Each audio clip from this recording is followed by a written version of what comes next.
So grottoes, they symbolize caves, the birth canal, okay? See the serpent there? Represents where our ancestors come from, where our spirits come from. This is a grotto to La Virgencita. I'm just cleaning it up for spring from all the winter dirt that it collects back here.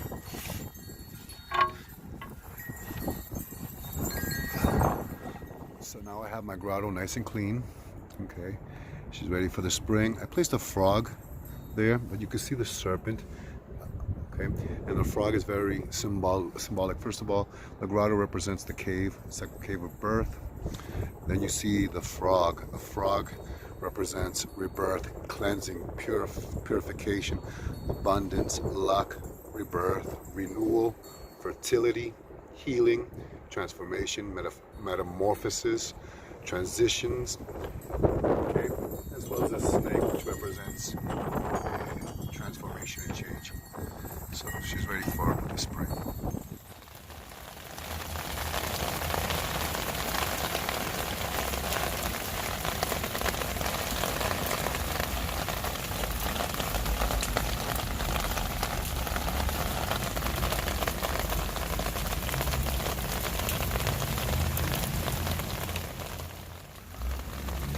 Often you will see a lot of Hispanics, they love to, on that first rain of May or the first shower of May, they like to go out and take a shower, cleanse, purify.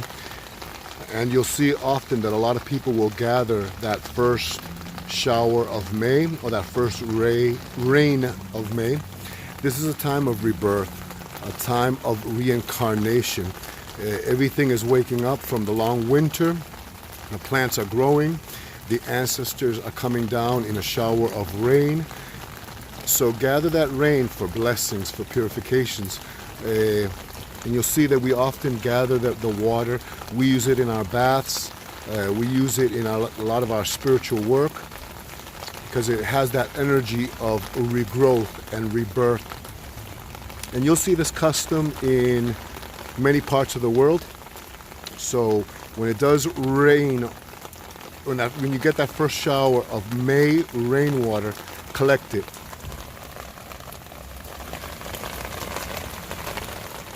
So I'm a little late for spring decorating because spring started March 20th, the vernal equinox, so I'm a little late. It's been really windy in New England, so I procrastinated, but let me get everything started to start decorating for the spring. In here you will see that I have some bells. Don't know what we're gonna use these for, but I'll figure that out. I got beads, but these I don't use for decorating for the spring. And I got my ribbons, which some I have to replace. These I use to start decorating a tree outside. Okay, what else do I have? Let's see, and I have in this bag, let's see, I have some charcoal, which we don't need that in here. I got some Tibetan prayer flags, which I'm going to wash and cleanse because I want these to be nice and clean. I wash everything. And what else do I got? And I got some kind of like chakra flags. And I'm going to decorate my altars and decorate outside by the garden before I start planting. So I got a few of those. And I got other stuff in there, which I'm going to use to decorate. This is just to give thanks for celebrating the spring festivals. It is a time that we've passed through the season of winter, the season of death. It is a time of new life, new growth, of celebration. And this is the time where we also celebrate Easter.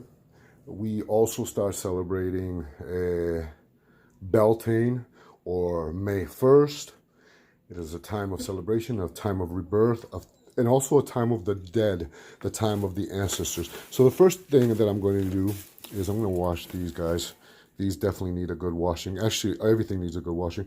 So I'm going to wash these.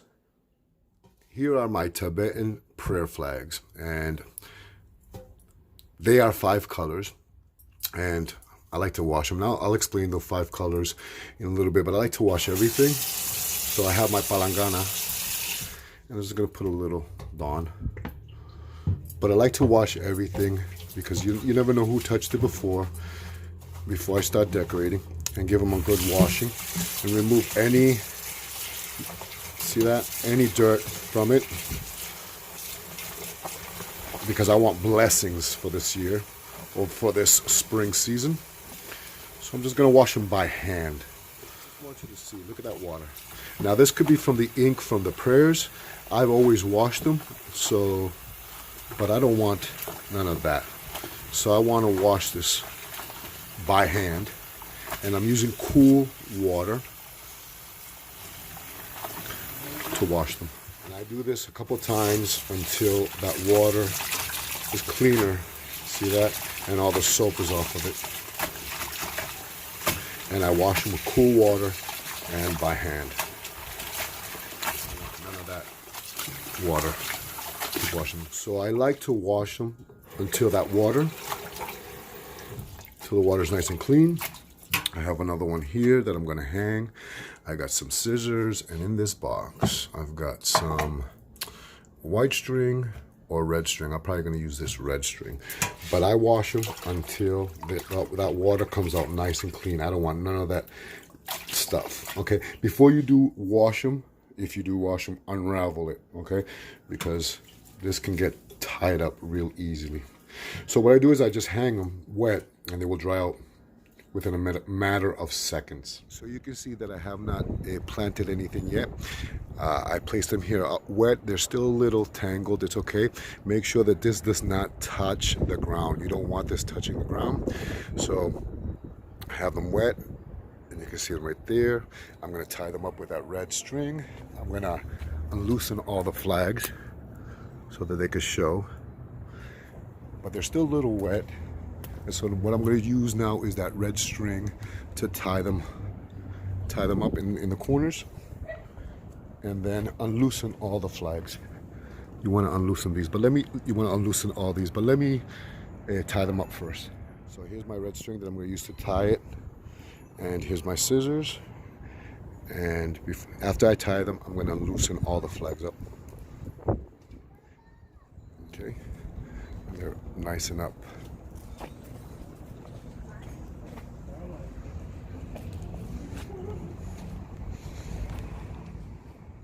So right now I'm going to decorate my tree, and what I'm going to do is I'm going to put 9 ribbons, and usually I do this on the night of May's Eve, which is a sacred night. So April 31st, but I'm doing it a little bit earlier for the video, and I keep this up on the tree until November 2nd, November 3rd, and then I cut them off. And then next spring I do the same thing. I tie the ribbons. You can see my witch's ball right there. So I got 1 ribbon here, and I'm going to measure it because I want to make sure I have the size that I want, and then I will tie 9 ribbons on my tree. So here I have the red ribbon, and I'm measuring it just to see the length that I want, cut it where I want it, and then I'll measure the other ones by the length of this one. This represents the blessings of my spirits, my ancestors. So now that I have my ribbon cut, okay, in the length that I want, I'm going to place them in the order of the 7 spectrums of visible light that we see in the universe or in color. But also remembering the 3 primary colors, okay? And if you don't know what the 3 primary colors are, they are red, they are yellow, and blue, okay? Red, yellow, and blue. But anyway, so I'm going to use 9 colors on my spring tree or May tree, which I decorate usually on the night, on the eve of May. But I'm doing it a little bit earlier, just a week earlier. And so I want to make sure that I have the colors in the order that I want. And now that I have this, I will cut them. I'm going to use 9 different colors of ribbons to symbolize the dead, my ancestors, my spirit guides, or my ancestor spirits. So let me just start cutting. Okay, so here are my ribbons. I have them in the order that I want, okay? Some people are gonna ask me, do I put bells? I do not put bells on them because it weighs them down, and I want these ribbons to blow in the wind. I have 9 colors, which represents the ancestors, the world of the dead, and I want, as the wind blows, I want these ribbons to blow.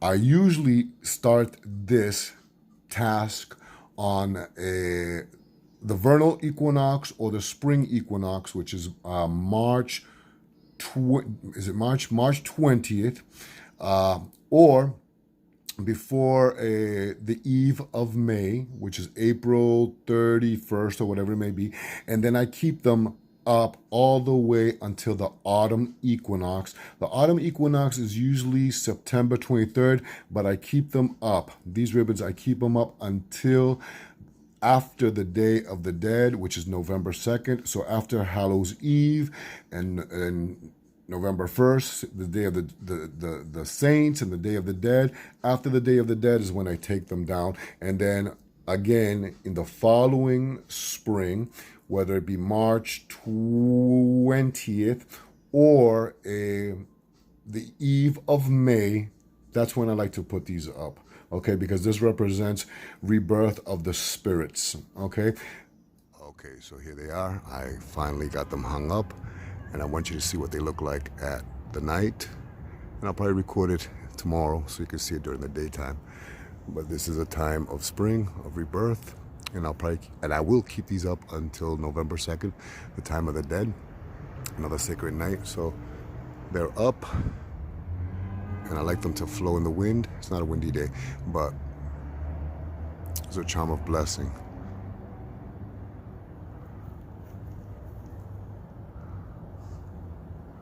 Let me show you what they look like in the morning.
Put this on the tree and the ribbons, but I like the way the ribbons flow, so I didn't put them. I'm trying to think, what should I do with this?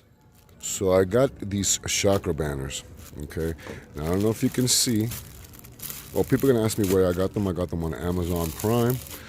I haven't opened it yet, but if you can see, it's sprinkling out, it's raining out. It's interesting because in Puerto Rican culture, or Hispanic culture, we say that when it's sunny out and it is raining, las brujas se casan.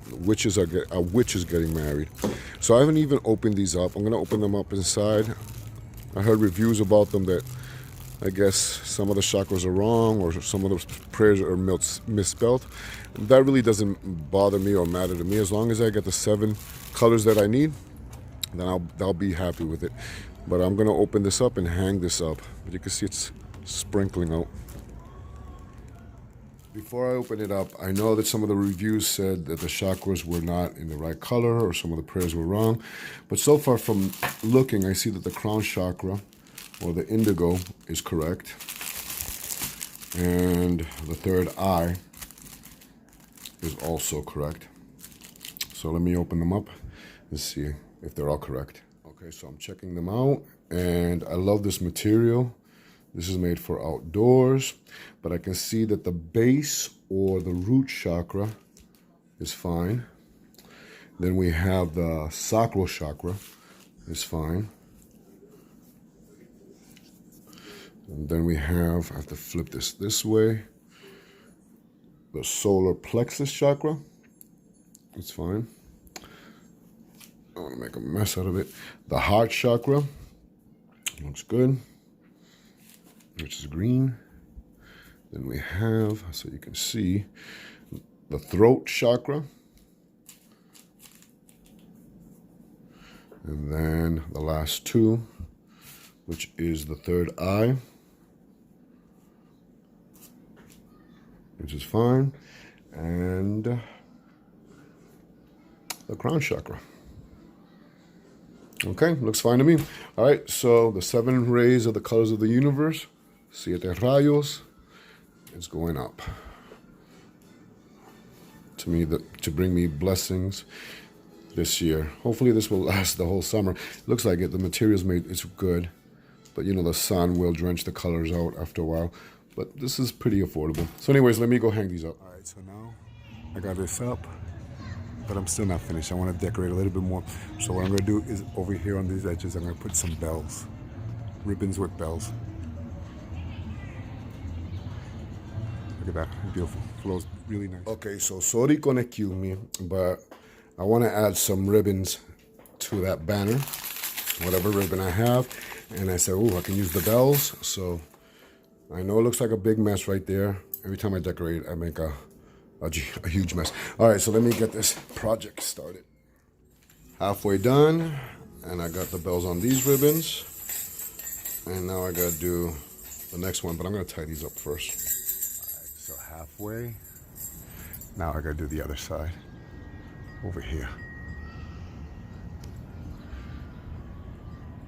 Now that I have the ribbons up on both sides, I don't know if you can see it right there, I'm gonna put a bell by the door right here, and I'm done the front door to celebrate spring, rebirth of life. So I placed the bell by the front door, you can see right here, and I placed the 9 knots, and then I tied 3 knots to complete it, which will symbolize the 12 months of the year. Now, there was a time when knot magic was very feared. In actuality, if any woman was caught with a cord with knots, that would be enough for them to be tried against witchcraft. So even the church, they feared this form of magic. So even the church commissioned a virgin. Her name is Our Lady of Knot Endures, or Nuestra Señora de Desatanudos, which I'll show a picture right there. Knot magic is still used today. Whenever you bind a bag, or you tie a bag, or you tie a rosary, or you tie a beaded necklace, every time you make a knot, you make a petition and a prayer. So this was going to be part of a video, which I'm going to add, to the end of it, which you'll see right here. And I'll add that.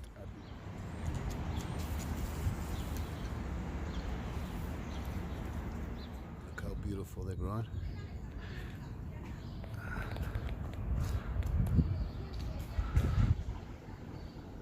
It should be open within a couple of days.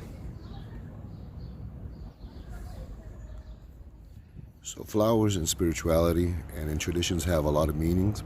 If you know, the marigold or la flor de muerto and the roses are flowers of the dead. These are also the flowers of the dead. And they represent rebirth, reincarnation. They're known as the Mayflower or the May lily. It's a symbol of rebirth, the rejuvenation of life, reincarnation, and the resurrection. So I just wanted to show you this patch of beautiful Mayflowers.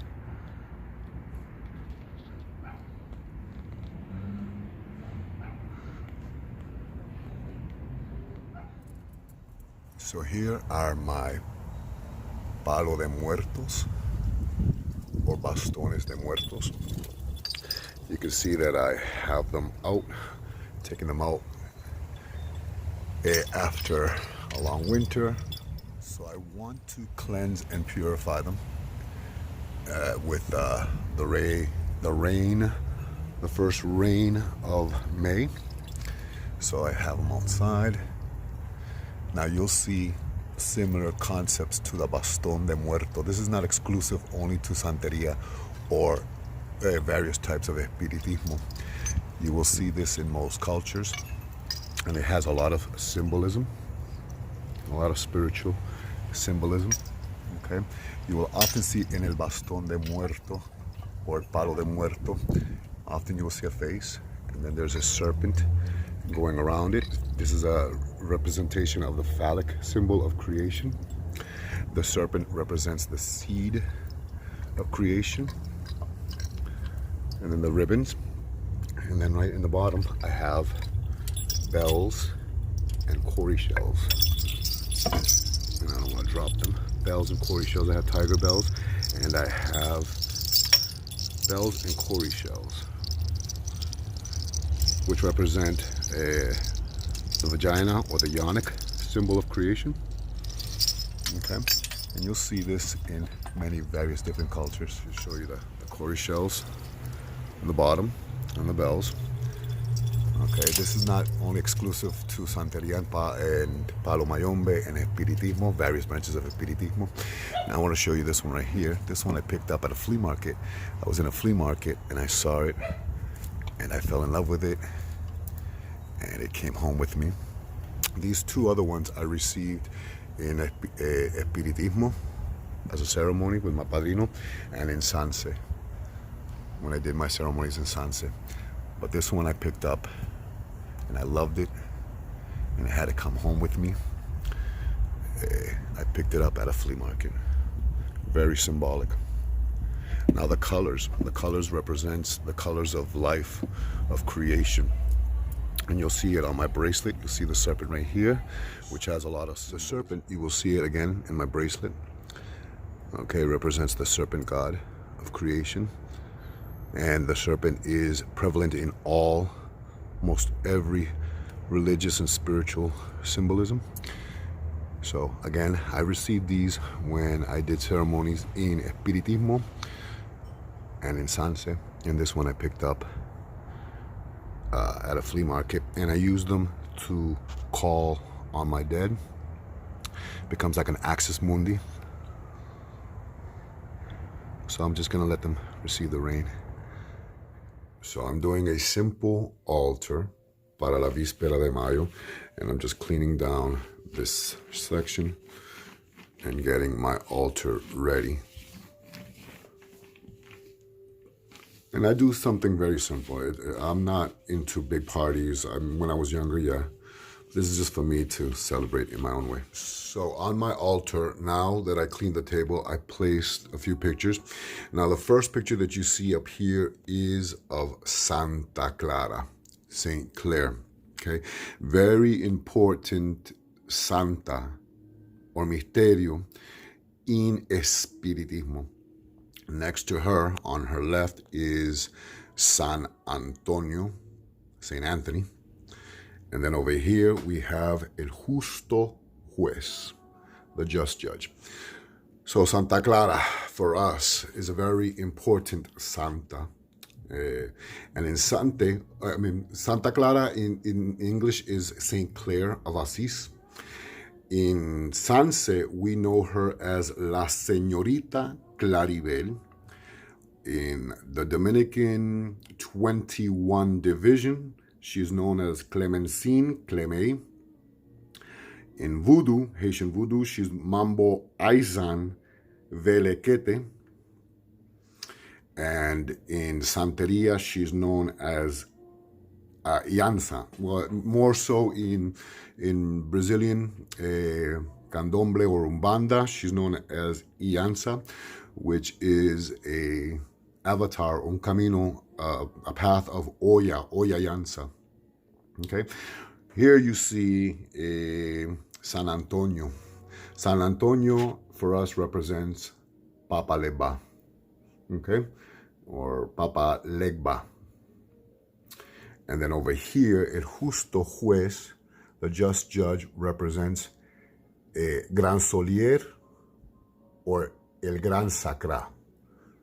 Gran Sacra. Santa Clara, or La Señorita Claribel, she is the one that illuminates the pathways to the spirits, and she rules the marketplace. When I say the marketplace, that's a symbol of where spirits, the spirit of those who are alive and the spirits of those who have crossed over meet. She's the one that illuminates, illumina, gives clarity to the spirits. Papa Leba, or San Antonio, is the doorkeeper. He's the messenger of the spirits. And then lastly, Gran Sacra, El Gran Sacramento, or Gran Solier, the one that gives that light on the other side of the tunnel. And the cross represents the crossroads. So I just wanted to just show you that, and then I'm going to start preparing the altar. Here is an image of El Justo Juez. Okay, I did a video not that long ago on El Justo Juez. This has a lot of spiritual meaning. Now I stated that in Sanse he is known as Gran Solier, the great sun, okay, which is right here, El Gran Sol, or Gran Sacra, okay. There's a lot of symbolism within this. You know, if you notice, he is on a cross. The cross represents, it's kind of like a pole. It represents a place, a crossroads between the living and the dead, reincarnation or resurrection, if you want to call it that way.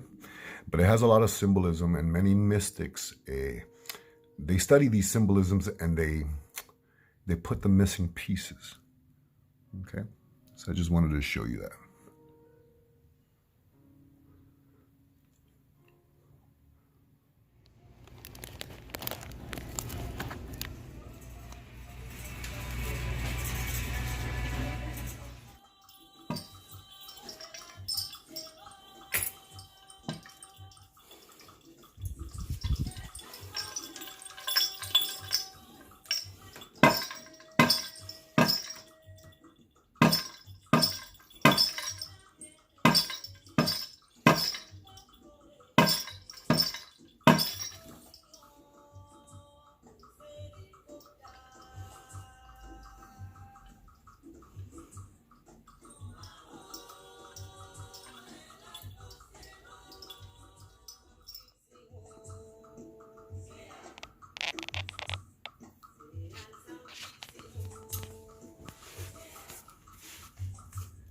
So here you see that I'm doing an offering to los muertos, los espíritus.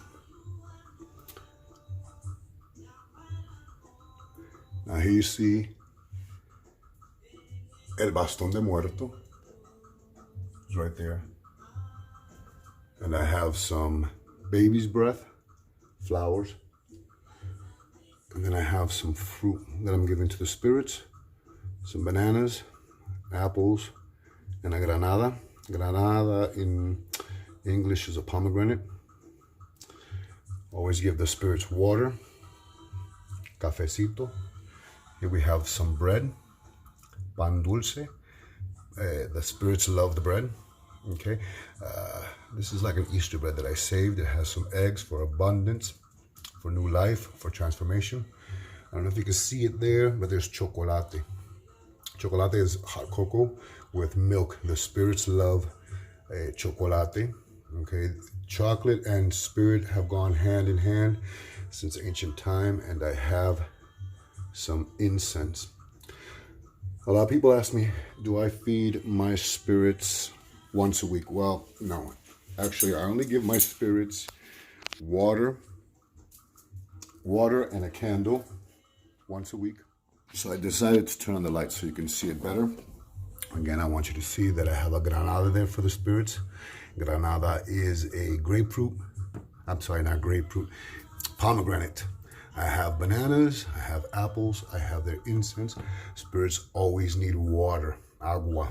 There's some coffee. There's some pan dulce, sweet bread. And you can see that there's some eggs there, okay? It's like an Easter bread. Chocolate, hot cocoa. Okay. I have some flowers for the spirits.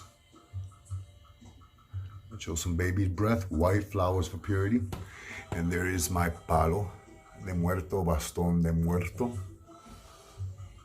And this is symbolic right here. If you see this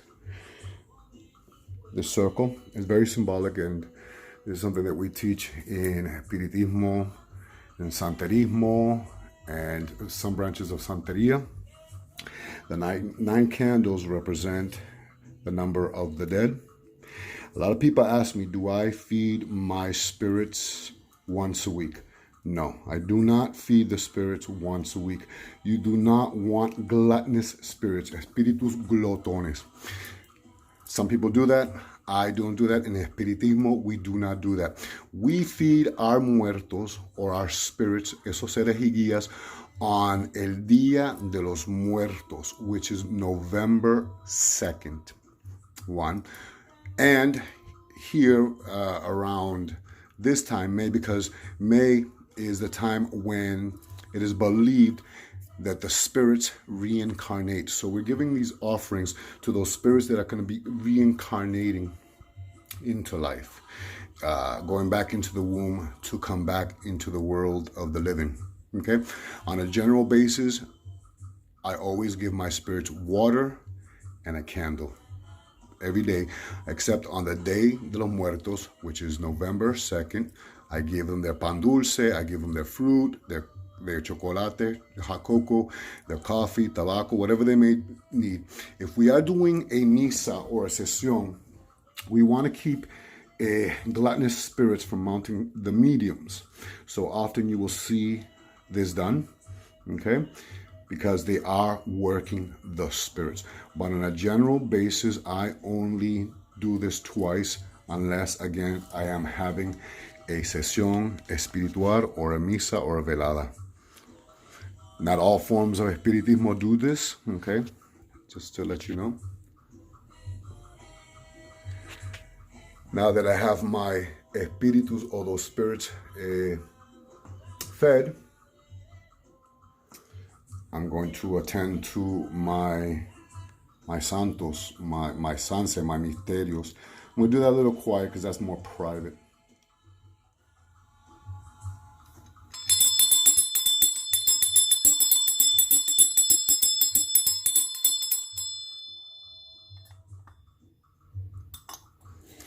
So I'm sure I'm going to have people ask me, why do they understand the concept of feeding the spirits during the Day de los Muertos, el Día de los Muertos, which is November 2nd? But why on May? May is also viewed in ancient time as a sacred night. May's Eve is a very sacred night, is the coming of spring. Ancient cultures believed that it was best to get pregnant during May, during the spring season, so that they could give birth after the following winter season. So if they were to get pregnant around the month of May or June, they would give birth in March or April. They didn't want to give birth during the harshness of the winter, where child could die and mother could die. Okay, so many people chose May or April, month of fertility, to get pregnant. Okay, so that they could give birth in March or April. And so this is a month when it is a time of resurrection of reincarnation, where those spirits that need to reincarnate come back into a human body and go into the womb of the women. Okay, so this is why we do that. Again, I do not feed my muertos like this every day, once a week. I do not. Every day, I give my muertos light and water. Agua, claridad, y luz, light. I don't want my spirits to be gluttonous. But on those 2 days, on the day that I'm muertos, I feed the memory of my spirits, my ancestors. And then on this holy night, which is the eve of May, I feed the spirits that are coming back to reincarnate into the living form. I like to cleanse and purify, and this is why I do this. I hope you enjoy this. I'm gonna now I'm gonna honor my santos, and I'm gonna do that very quietly. That's a little bit more private. I hope you enjoyed this.